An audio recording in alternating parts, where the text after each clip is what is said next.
જય ગુરુદેવ વિદ્યાર્થી મિત્રો, આપણે ધોરણ 12ની અંદર ઓનલાઈન અભ્યાસમાં આગળ વધીએ તો આપણે અત્યારે વાત કરીએ છીએ પહેલા વિભાગના ચોથા પાઠની, એટલે કે વીમા સેવા અંગેના પત્રો, એટલે કે વીમા કંપની સાથેના પત્રોની.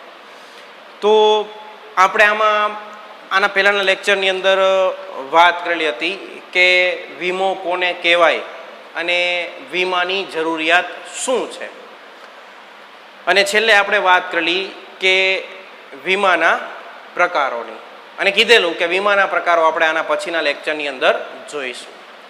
તો આજે આપણે શરૂઆત કરીએ વીમાના પ્રકારોની. તો વીમાના પ્રકારોમાં આપણને કહે છે કે વીમા કંપનીઓની નીતિ અને વ્યવસાયિક સેવાઓને અનુલક્ષીને વીમા સેવાઓને મુખ્ય બે ભાગની અંદર વહેંચી શકાય, કે મુખ્ય બે પ્રકારના વીમા જોવા મળે. જેમાં નંબર 1 છે જીવન વીમો.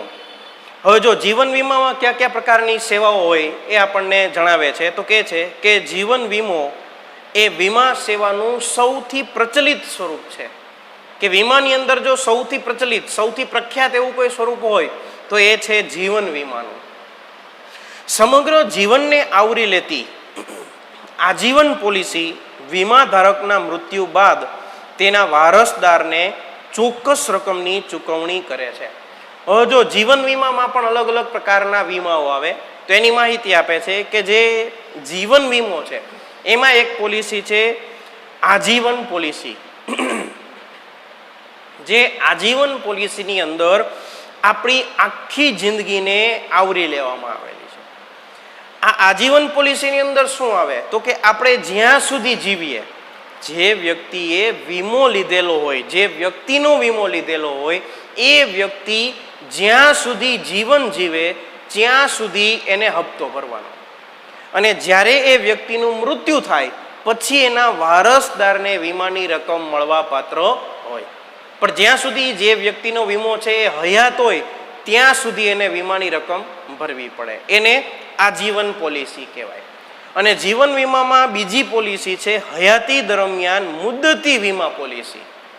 આ મુદ્દતી વીમા પોલિસીની અંદર શું હોય તો કે તમે જ્યાં સુધી જીવો ત્યાં સુધી પ્રીમિયમ નહીં ભરવાનું, પણ અમુક ચોક્કસ મુદત હોય, 20 વર્ષ, 25 વર્ષ કે 30 વર્ષ, જે મુદત તમે પસંદ કરો એ મુદત પૂરી ન થાય ત્યાં સુધી વીમા ધારકે વીમાની પોલિસીનો જે પ્રીમિયમ આવે છે ભરવાનું થાય. માનો કે આપણે 25 વર્ષની મુદતની પોલિસી લીધી છે, તો 25 વર્ષ સુધી વીમા ધારકે નિશ્ચિત રકમ નિશ્ચિત સમયના અંતરે ચૂકવવી પડે, અને 25 વર્ષનો સમયગાળો પૂરો થાય એટલે જે વીમા ધારક છે એને જ, જો એ દરમિયાન એનું મૃત્યુ ન થાય અને જીવતો હોય તો એને જ વીમાની રકમ મળવા પાત્ર હોય છે. માનો કે આ 25 વર્ષ દરમિયાન વીમા ધારકનું મૃત્યુ થાય છે તો એના વારસદારને પૂરેપૂરી રકમ જ્યારે એનું મૃત્યુ થાય એટલે તરત જ વીમાની પૂરેપૂરી રકમ એને મળવા પાત્ર હોય છે. પોલિસીની ખાસિયત મુજબ ચોક્કસ નક્કી કરેલ મુદતે અથવા તો વીમા ધારકને સમયાંતરે નિયમિત આવક મળતી રહે છે. જો બેયમાં તફાવત શું હોય બે પ્રકારમાં, કે જે આજીવન વીમો છે ને એમાં વીમા ધારકને કાંઈ ન મળે. વીમા ધારક જ્યાં સુધી જીવતો હોય ત્યાં સુધીને પ્રીમિયમ ભરવાનું, અને એનું મૃત્યુ થાય પછી વારસદારને રકમ મળે. જ્યારે મુદતી વીમા પોલિસીની અંદર શું હોય તો કે વીમા ધારકને પણ, જો વીમા ધારક ત્યાં સુધી જીવતો હોય તો વીમા ધારકને પણ આ રકમ મળવા પાત્ર હોય છે. અને છેલ્લે આપણને જીવન વીમામાં એવું કહે છે કે અકસ્માત સામે વધારાનું રક્ષણ આપતી વીમા પોલિસી આધુનિક સમયની વિટંબણા અનુસાર રસ્તા, રેલવે અને હવાઈ વાહન અસ્કયામતોની શક્યતાઓ વધતી જાય છે. તો વીમા ધારકને તે અંતર્ગત થતી જાનહાનિ સામે વધારાની રકમનો લાભ મળે છે. જો આ લાભ છે ને આપણે જીવન વીમા કે હયાતીના વીમાની અંદર જ પ્લસ કરાવી શકીએ. શું છે તો કે અકસ્માત સામે વધારાનું રક્ષણ આપતી પોલિસી, કે મૃત્યુ થાય ત્યારે તો આપણને રકમ મળવાની જ છે, અથવા તો મુદત પૂરી થાય ત્યારે મળવાની છે, પણ જો તમે આ અકસ્માત સામે વધારાનું રક્ષણ આપતું અંદર પ્રીમિયમ એડ કર્યું તો બંને પ્રકાર, આ જીવન વીમો હોય તો ભલે કે મુદતી પોલિસી હોય તો ભલે, પણ આ બંને પ્રકારના વીમાની અંદર જો એ સમયગાળા દરમિયાન તમારી સાથે કોઈ અકસ્માત થાય અને અકસ્માતને પહોંચી વળવા માટે તમારે રૂપિયાની જરૂર હોય તો આ પ્રકારની પોલિસીમાં તમને રકમ મળવા પાત્ર હોય છે. પણ શરત માત્ર એક કે તમે તમારી પોલિસીની અંદર આ અકસ્માત સામે વધારાનું રક્ષણ આપતી પોલિસી તમારી પોલિસીની સાથે એડ કરાવેલી હોવી જોઈએ. આમ આ આપણને માહિતી આપી જીવન વીમાની, જેમાં મુખ્યત્વે બે પ્રકારના વીમા હોય, આજીવનનો વીમો અને મુદતી વીમો. જ્યારે વીમાનો બીજો પ્રકાર પડે છે એ છે સામાન્ય વીમો. આ સામાન્ય વીમાની અંદર કયા કયા પ્રકારો આવે તો કે જીવનના વીમા સિવાયના તમામ પ્રકારના વીમાને, પછી એ માલ સામાનનો હોય, દુકાનનો હોય, વાહનનો હોય, ગમે તેનો હોય, પણ બાકીના તમામ પ્રકારની વીમા પોલિસીને આ સામાન્ય વીમાની અંદર સમાવેશ કરવામાં આવે છે. તો કહે છે એમાં કે માંદગી દરમિયાન રક્ષણ આપતી વીમા પોલિસી, જેને આપણે મેડિક્લેમ ઇન્સ્યોરન્સ તરીકે ઓળખીએ છીએ. અને વિદ્યાર્થી મિત્રો, હવેના સમયમાં તો આ મેડિકલ ઇન્સ્યોરન્સ છે એ બહુ પ્રખ્યાત થઈ ગયો છે, કારણ કે આપણને ખ્યાલ છે કે આપણું જીવન જ એવું છે કે ક્યારેક કયા પ્રકારની માંદગી આવે કાંઈ નક્કી હોતું નથી, અને માંદગીની સામે પહોંચી વળવા માટે ઘણા બધા રૂપિયાની હોસ્પિટલમાં આપણને જરૂર પડે છે. તો જો આપણે આ પ્રકારની મેડિક્લેમ પોલિસી લીધેલી હોય અને માનો કે આપણને કોઈ ગંભીર બીમારી આવે તો એ ગંભીર બીમારીની સામે જે આપણે દાક્તરી સારવાર લઈએ છીએ એના માટેના ખર્ચને પહોંચી વળવા માટે વીમા કંપની જે છે એ આપણને રકમ ચૂકવે છે, પણ આપણે મેડિક્લેમ પોલિસી લીધેલી હોવી જોઈએ. જો કે છે કે આધુનિક સમયમાં શારીરિક અને માનસિક શ્રમ તેમજ તાણ એટલે કે સ્ટ્રેસને કારણે બીમારીનું પ્રમાણ નાની ઉંમરથી વધ્યું છે. પહેલાના સમયમાં તમને ખ્યાલ છે કે કોઈ વ્યક્તિઓને બીપીની બીમારી કે ડાયાબિટીસની બીમારી કે વિચાર વાયુની બીમારી આવું ભાગ્યે જ થતી, અને થતી તો એ મોટી ઉંમરે થતી. પણ અત્યારની આપણી લાઈફસ્ટાઈલ છે એ એટલી આધુનિક થઈ ગઈ છે, અત્યારે આપણું જે શારીરિક અને માનસિક શ્રમ એટલું બધું થઈ ગયું છે, આપણું જીવન એટલું તણાવયુક્ત થઈ ગયું છે કે નાની ઉંમરે પણ ઘણા બધા લોકોને બીમારીઓ થઈ જાય છે. કે છે વીમા ધારકને તેને પોતાની માંદગી માટે જરૂરી સારવાર, દવાઓ કે ઓપરેશન માટે દાતા નાણાકીય ખર્ચ સામે રક્ષણ મળે છે. કે માનો કે તમને કોઈ માંદગી આવે, કોઈ તમારો અકસ્માત થાય તો એની સામે રક્ષણ મેળવવા માટે આ મેડિક્લેમ પોલિસીનો ઉપયોગ કરવામાં આવે છે. એટલે કે માંદગી દરમિયાન રક્ષણ આપતી વીમા પોલિસીનો ઉપયોગ કરવામાં આવે છે. આ પહેલી વાત કરી આપણને સામાન્ય વીમાની અંદર. બીજું કે છે કે આગના જોખમ સામેનો વીમો. પેલો વ્યક્તિ માટે આવ્યો મેડિક્લેમ, હવે આગના જોખમ સામેનો વીમો. ઘરેલું તથા વ્યાવસાયિક ભવનો એટલે કે આપણું ઘર હોય તો એ ભલે કે ધંધાનું મકાન હોય તો એ ભલે, તેમજ તેમાં રહેલી સામગ્રીને આગથી થતા નુકસાન સામે રક્ષણ આપે છે. કે આગની વીમા પોલિસીમાં શું આવે તો કે આપણા ઘર અથવા તો આપણા ધંધાની અંદર જે માલસામાન છે, જે ઘર છે, જે મકાન છે, એની અંદર જો આગ લાગે અને આગની અંદર જેટલા માલસામાનને નુકસાન થાય એની સામે રક્ષણ આપતી પોલિસીને આ આગના જોખમ સામેનો વીમો કહેવામાં આવે છે.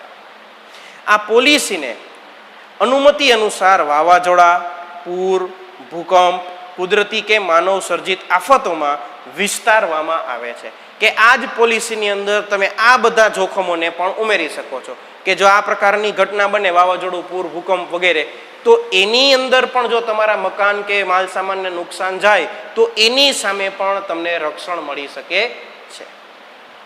આ સામાન્ય વીમાની અંદર બીજી પોલિસી. ત્રીજું કે છે સમુદ્રી વ્યાપારનો વીમો. આપણને ખ્યાલ છે કે એક જગ્યાએથી બીજી જગ્યાએ જ્યારે આપણે માલ સામાન લઈ જવો હોય ત્યારે આપણે રસ્તામાં લઈ જઈ શકીએ, રેલવેમાં લઈ જઈ શકીએ, હવાઈમાં લઈ જઈ શકીએ, દરિયાઈ માર્ગે લઈ જઈ શકીએ. આ ઘણા બધા માર્ગો આપણી પાસે માલ સામાનને એક જગ્યાએથી બીજી જગ્યાએ પહોંચાડવા માટેના રસ્તાઓ છે.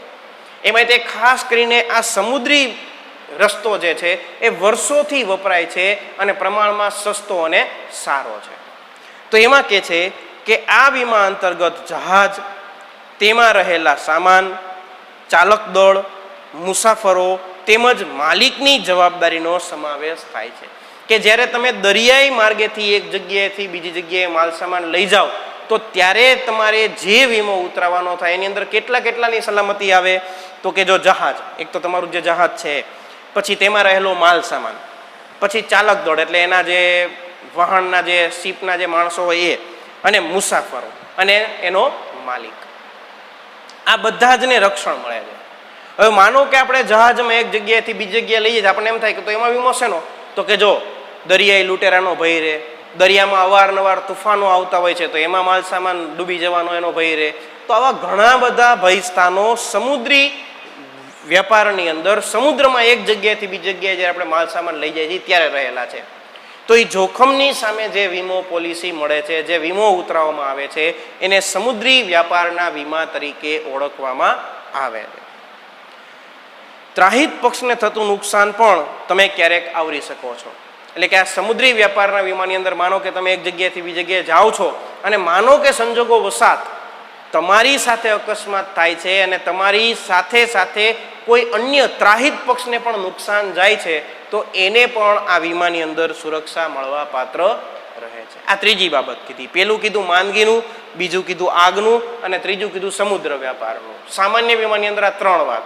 ચોથી વાત છે વાહન અંગેના જોખમ સામેનો વીમો, એટલે કે આપણા વાહનોનો વીમો, જેમાં બાઇક, કાર, ટ્રક, આપણી પાસે જે વાહન હોય એના વીમાની વાત કરે છે.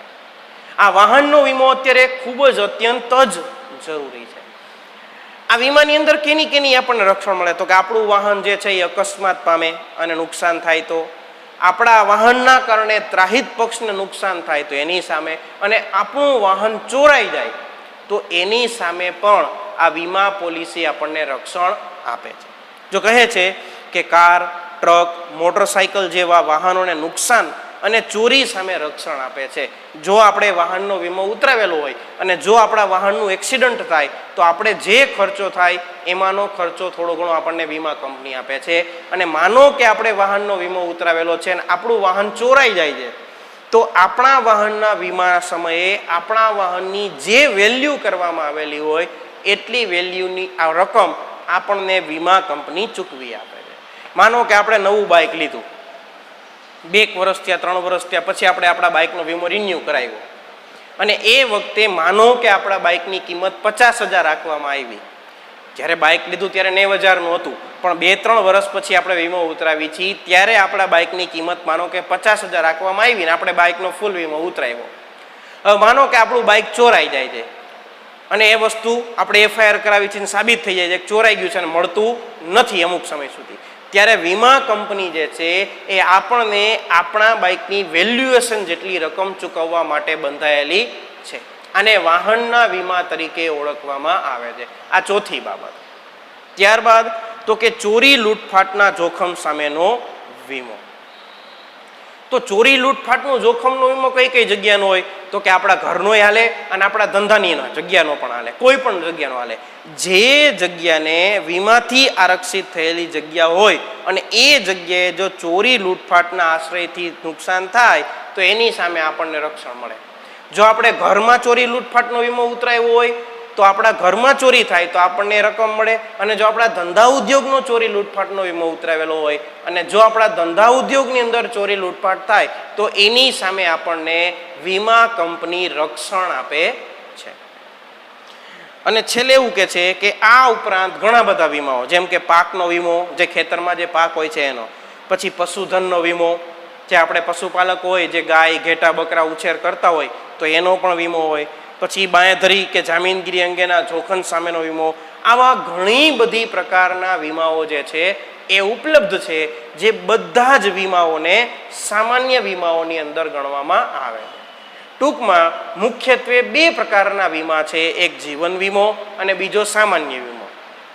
જીવન વીમાની અંદર 2 વાત કરી, જેમાં એક આજીવન વીમો આવે અને મુદતી પોલિસી આવે, જ્યારે બાકીના તમામ પ્રકારના વીમાઓનો સમાવેશ આ સામાન્ય વીમાની અંદર કરવામાં આવે.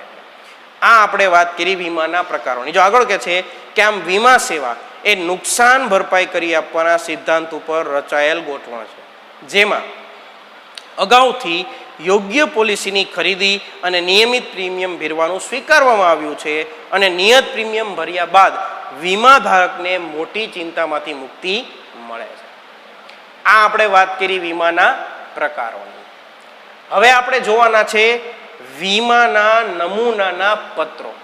તો પત્રોમાં શરૂઆતમાં જો આપણને પેરેગ્રાફની અંદર કહે છે કે વીમાનું ક્ષેત્ર આમ તો ઘણું વિશાળ છે, પણ અભ્યાસક્રમને ધ્યાનમાં રાખીને મહદઅંશે જીવન વીમા સંબંધી અને આગથી થયેલ નુકસાનના પત્રો જોઈશું. કે આપણને બધાના ઉદાહરણના પત્રો આપેલા નથી, પણ જીવન વીમાના અને આગથી થયેલ નુકસાનના પત્રો જ આપણને આપણા અભ્યાસક્રમમાં આપેલા છે. અહીં એ વાત ખાસ ધ્યાનમાં રાખવાની રહેશે કે વીમા સેવાના પત્રો અભ્યાસક્રમના ભાગરૂપે હોય. માહિતી કે જાણકારી મેળવવા લખાતા પત્રમાં માત્ર માહિતી આપવા વિનંતી એટલું જ ન જણાવતા એ બાબત પ્રત્યે તમારી તૈયારી કેટલી છે, તમારી વિગતો શું છે અને તમને મળેલા આંશિક માહિતીને સંપૂર્ણ કરવા લખી રહ્યા છો એ રીતે લખવા. આ શું કહેવા માંગે છે કે જ્યારે વીમાના પત્રો આપણે લખીએ અભ્યાસક્રમના ભાગરૂપે, ત્યારે માત્ર અભ્યાસક્રમમાં ભાગરૂપે છે એટલે જ લખી છે એવું નહીં, પણ ખરેખર તમે એ પ્રકારની પોલિસી લેવા માંગો છો, એ પ્રકારની પોલિસીની માહિતી મેળવવા માંગો છો, એવું ધ્યાનમાં લખીને વીમાના પત્ર લખવાના છે. દાવાના પત્રમાં દાવા અંગેની સંપૂર્ણ માહિતી આપવી કે કઈ રીતે આપણે નુકસાન ગયું છે, કેટલું નુકસાન ગયું છે, બધી માહિતી આપણે આપવાની છે.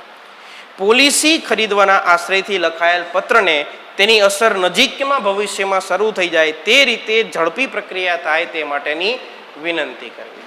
ટૂંકમાં કઈ રીતે આપણને વીમાના પત્રો લખવા એની માહિતી આપી.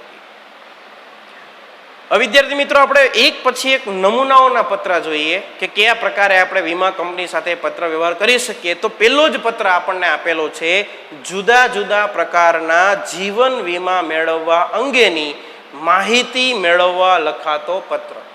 જો ટાઇટલ ઉપરથી આપણને ખ્યાલ આવે કે આ શેનો પત્ર છે, તો કે જીવન વીમો લેવો છે, એના માટે અલગ અલગ પ્રકારની પોલિસીની માહિતી મેળવવા માંગીએ છીએ.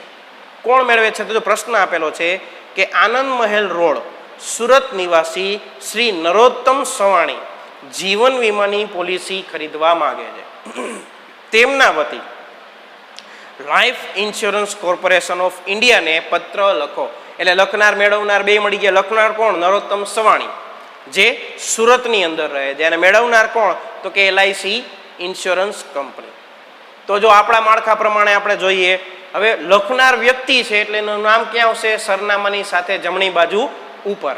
તો લખે છે Narottam Savani, 18 Matruvandana society, fire station સામે, આનંદ મહેલ રોડ, અડાજણ, સુરત. આ જમણી બાજુનું સરનામું પૂરું થાય એટલે એક્ઝેક્ટ સરનામાની પહેલી જ લીટીની સામે વહી જવાનું ડાબી બાજુએ. ત્યાં લખવાનો નરોત્તમભાઈ સવાણીનો મોબાઈલ નંબર, એની નીચે ઈમેલ એડ્રેસ પણ તમે લખી શકો છો. જમણી બાજુનું સરનામું પૂરું થાય એટલે એક લીટી મૂકવીને લખવાની તારીખ પૂરી લખવાની 18મી સપ્ટેમ્બર 2017. પછી એક લીટી મૂકી ડાબી બાજુ વહી જવાનું. ત્યાં સામેવાળાનું નામ સરનામું, એટલે કે મેળવનાર જે LIC કંપની છે એટલે મેનેજરને સંબોધીને લખાય.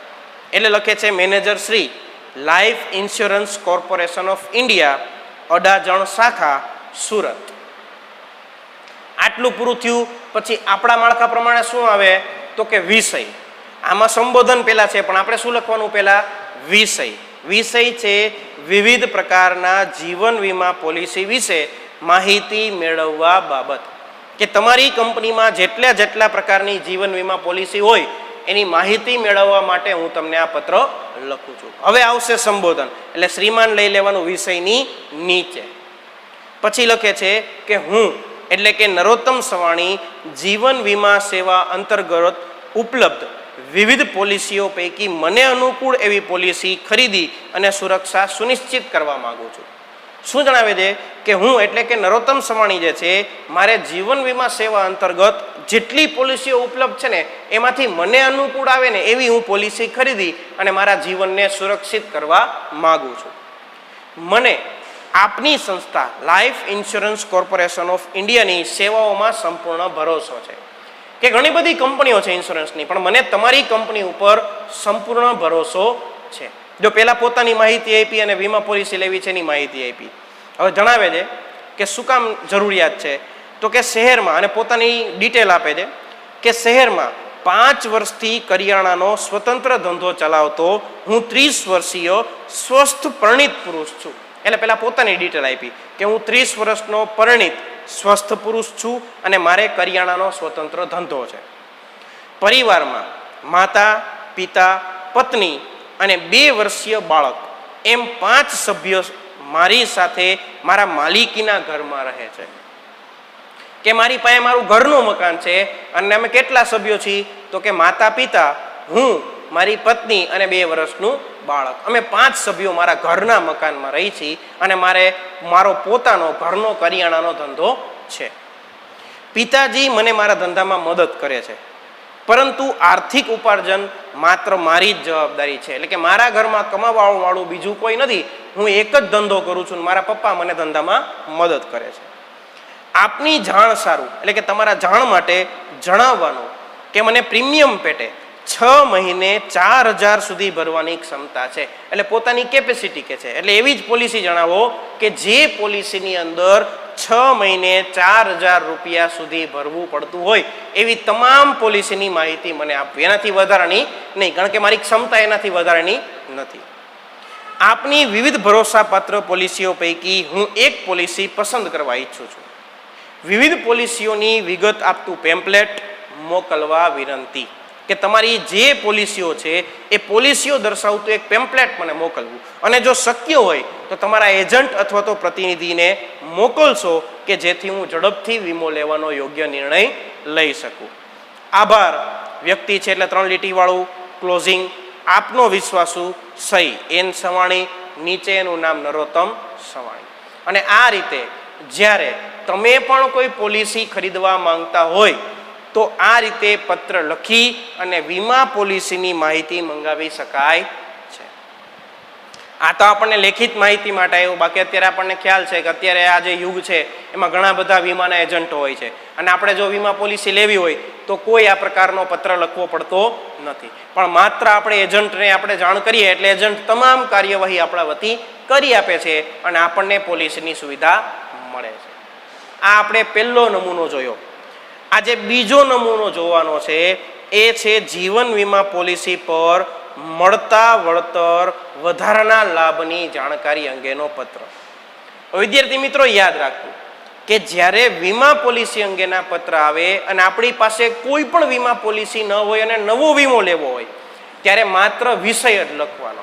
અને માનો કે વીમાના પત્રમાં એવી બાબત છે કે આપણે હાલમાં એક વીમા પોલિસી ધરાવીએ છીએ અને એમાં બાબતે આપણે કોઈ બીજો પત્ર લખતા હોય તો વિષયની સાથે સાથે સંદર્ભનો પણ ઉલ્લેખ કરવો. યાદ રાખવું ક્યારે? જ્યારે આપણી પાસે ઓલરેડી કોઈ એક વીમા પોલિસી હોય અને આપણે વીમા કંપની સાથે પત્ર લખતા હોય તો સંદર્ભ લખવાનો, અને આપણે કોઈ પણ પ્રકારની વીમા પોલિસી નથી ધરાવતા અને વીમા કંપનીને પત્ર લખીએ છીએ તો માત્ર વિષય લખવાનો, સંદર્ભ લખવાનો નહીં. તો જો લખે છે કે શ્રીમતી વૃંદા શિવકૃષ્ણન છેલ્લા 5 વર્ષથી વીમા સેવા દ્વારા આરક્ષિત છે. એટલે કે વૃંદા શિવકૃષ્ણ નામની વ્યક્તિ જે છે એણે 5 વર્ષથી વીમો ઉતરાવેલો છે. તેમણે ખરીદેલ પોલિસી પર મળવાપાત્ર વધારાના લાભની જાણકારી મેળવવા તેમના વતી પત્ર લખો. એટલે આ વૃંદા શિવકૃષ્ણ નામની વ્યક્તિ જે છે એને એક પોલિસી તો છે જ, પણ એ પોતાની પોલિસી ઉપર વધારાનો લાભ લેવા માંગે છે, એના માટેની જાણકારી માટેનો પત્ર લખે છે. હા, એના માટે જે વધારાના રૂપિયા દેવા પડે એના માટે એ તૈયાર છે, પણ જો એને વધારાનો લાભ મળવા પાત્ર હોય તો એ મેળવવા ઈચ્છે છે. એટલે એની જાણકારી મેળવવા માટે વીમા પોલિસીના જે કંપની છે વીમા કંપની એને લખે છે. એટલે આપણને ખ્યાલ આવ્યો લખનાર કોણ થઈ? શ્રીમતી વૃંદા શિવકૃષ્ણન. એટલે જમણી બાજુ જેનું નામ આવશે લખે છે શ્રીમતી વૃંદા શિવકૃષ્ણન, 507 સૂર્ય કોણાર્ક એપાર્ટમેન્ટ, નહેરુ પાર્ક નજીક, વસ્ત્રાપુર, અમદાવાદ. અને એક્ઝેક્ટ સરનામાની પેલી લીટીની સામે ડાબી બાજુએ શું આવશે તો કે વૃંદા શિવકૃષ્ણનો ફોન નંબર અને એની નીચે એનો ઈમેલ એડ્રેસ. જમણી બાજુનું સરનામું પૂરું થાય એટલે તારીખ પૂરી લખવાની 30મી ઓગસ્ટ 2017. પછી એક લીટી મૂકી સામે મેળવનાર, વીમા કંપનીનું નામ અને સરનામું, મેનેજર શ્રી, ભારતીય જીવન વીમા નિગમ, બ્રાન્ચ 835, જીવન પ્રકાશ બિલ્ડિંગ, રિલીફ રોડ, અમદાવાદ. પછી લખવાનો વિષય, શ્રીમાન આપણે નીચે લઈ જવાનું, વિષય છે જીવન વીમા પોલિસી પર મળતા વધારાના લાભની જાણકારી અંગે.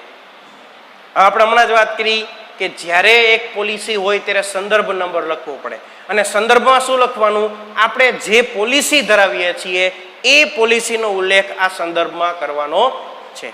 તો કઈ પોલિસી છે? જીવન તૃપ્તિ પોલિસી, અને પોલિસી નંબર આપેલા છે. આ સંદર્ભ શું દર્શાવે છે? તો કે આપણે જે પત્ર લખીએ છીએ એ આપણે જે પોલિસી ધરાવીએ છીએ એના અનુસંધાનમાં લખીએ છીએ, એટલે આપણે અહીંયા સંદર્ભ લખવો જરૂરી છે. અને સંદર્ભની અંદર વીમા ધારક જે પ્રકારની પોલિસી ધરાવતો હોય એ પોલિસીનું નામ અને પોલિસી નંબરનો ઉલ્લેખ કરવાનો રહેશે. પછી હવે લખવાનું સંબોધન શ્રીમાન. હવે લખે છે કે ઉપયુક્ત સંદર્ભમાં જણાવવાનું કે મેં 2006 છે 6 ની અંદર જીવન તૃપ્તિ પોલિસી લીધી હતી. ત્યારબાદ નિયમિત રીતે હું પ્રીમિયમ પણ ભર્યા છે. મને જાણવા મળ્યું છે કે એકવાર ખરીદેલ પોલિસીમાં વધારાના લાભ પાછળથી ઉમેરવા શક્ય છે. કે મેં એવું સાંભળેલું છે કે તમે એક વખત કોઈ વીમા પોલિસી લીધેલી હોય તો પછીથી તમારે વીમા પોલિસીની અંદર અન્ય કોઈ લાભ ઉમેરવા હોય તો ઉમેરી શકાય છે. તો ઉપર જણાવેલ પોલિસીમાં ડબલ એક્સિડન્ટ બેનિફિટનો લાભ ઉમેરી શકાય કે કેમ તે જણાવશો. કે મારી જે જીવન તૃપ્તિ પોલિસી છે એની અંદર મારે ડબલ એક્સિડન્ટ બેનિફિટ જોઈ છે, તો એ ઉમેરી શકાય કે નહીં? તો એમાં શું આવે ડબલ એક્સિડન્ટમાં? જો સમજાવે છે કે વીમા પોલિસીની મુદત દરમિયાન પોલિસી ધારકનું આકસ્મિક મૃત્યુ થાય અને પોસ્ટમોર્ટમના રિપોર્ટ દ્વારા એ સાબિત થાય કે નહીં આકસ્મિક જ મૃત્યુ છે, તો વારસદારને વીમાની બમણી રકમ મળે, ડબલ રકમ મળવા પાત્ર હોય. અને જો પ્રીમિયમ પોલિસીની મુદત દરમિયાન પોલિસી ધારકનું સામાન્ય સંજોગોમાં મૃત્યુ થાય અને બધા જ પ્રીમિયમ જોઈને નિયમિત ભર્યા હોય તો તે સંજોગોમાં પોલિસીની પાકતી મુદતે વીમા કંપની બોનસ ઉપરાંત વધારાનું બોનસ પણ ચૂકવે છે. જો આ ડબલ બેનિફિટ થયા, એક તો જો એક્સિડન્ટ થાય તો વીમા ધારકને ડબલ રકમ મળે એ, અને જો એ વીમાની મુદત દરમિયાન સામાન્ય સંજોગોમાં મૃત્યુ થાય તો ડબલ બોનસ મળે. શું આ બંને લાભ મારી ઉપરોક્ત પોલિસી માટે મળવા પાત્ર છે? એવું પૂછે છે. કોણ? શ્રીમતી વૃંદા શિવકૃષ્ણન એ LIC કંપનીને પૂછે છે. અને લખે છે છેલ્લે કે હું જીવન વીમા પોલિસી પર મળતા વધારાના લાભ લેવા ઈચ્છું છું. એ માટે પ્રીમિયમની રકમમાં થતો વધારો પણ મને મંજૂર છે. કે જો આ લાભ થતો હોય અને મને પ્રીમિયમ વધારે ભરવું પડતું હોય તો વધારે પ્રીમિયમ ભરવામાં પણ કોઈ વાંધો નથી. કામકાજના દિવસ દરમિયાન આપ જ્યારે બોલાવશો ત્યારે આવવા માટે પણ હું જરૂર છું અને જરૂરી કાર્યવાહી પૂરી કરીશ. આપના તરફથી ઝડપી પ્રત્યુત્તરની અપેક્ષા છે. આભાર. આપની વિશ્વાસુ વી શિવકૃષ્ણન, એટલે કે વૃંદા શિવકૃષ્ણન. જો આ વૃંદા શિવકૃષ્ણન જે છે એક પોલિસી ધરાવે છે અને પોતાની પોલિસીની અંદર વધારાનો લાભ ઉમેરવા માંગે છે. અને વધારાનો શું લાભ છે એ પણ એને આમાં કીધું, અને છેલ્લે એવું કીધું કે આ વધારાનો લાભ જો મને મળવા પાત્ર હોય તો મને જણાવશો. એના માટે જો મારે કોઈ વધારાનું પ્રીમિયમ ભરવું પડે તો એના માટે પણ હું તૈયાર છું, અને તમારા કામકાજના દિવસ દરમિયાન જ્યારે આપ બોલાવશો ત્યારે હું કાર્યવાહી પૂર્ણ કરવા માટે આવવા માટે તૈયાર છું. આ રીતે તમે પણ જો કોઈ પોલિસી ધરાવતા હોય અને એ પોલિસીની અંદર વધારાનો કોઈ લાભ ઉમેરવા માંગતા હોય તો તમે પણ આ રીતે વીમા કંપનીને પત્ર લખી અને વધારાનો લાભ તમને મળી શકે કે કેમ એવી જાણકારી મેળવતો પત્ર લખી શકો. આ આપણે આજે 2 નમૂનાના પત્ર જોયા, જેમાં એકમાં આપણે જીવન વીમા પોલિસી ખરીદવા માટે માહિતી મગાવી અને બીજા પત્રની અંદર આપણે જે પોલિસી છે એમાં વધારાનો લાભ મેળવવા માટેની માહિતી મંગાવી. હવે બાકીના જે ઉદાહરણો છે એ જોશું આપણે હવે પછીના લેક્ચરની અંદર. વાત કરીએ આજના હોમવર્કની, તો આજના હોમવર્કની અંદર તમારે તમારા નામથી LIC કંપનીને પત્ર લખવાનો છે અને તમે જીવન વીમા પોલિસી ખરીદવા માંગો છો એવો પત્ર તમારે લખવાનો છે. જે આપણે પહેલો ઉદાહરણનો પત્ર જોયો એ પ્રકારનો પત્ર તમારે તમારા નામ સરનામાથી LIC કંપનીને લખવાનો છે. આ આજનું તમારું હોમવર્ક જે તમારે પાકી બુકની અંદર લખવાનું થશે. હવે પછીના જે ઉદાહરણો છે જોશું આપણે હવે પછીના લેક્ચરની અંદર. અહીંયા આપણે આપણા લેક્ચરને વિરામ આપીએ છીએ. અસ્તુ. જય ગુરુદેવ.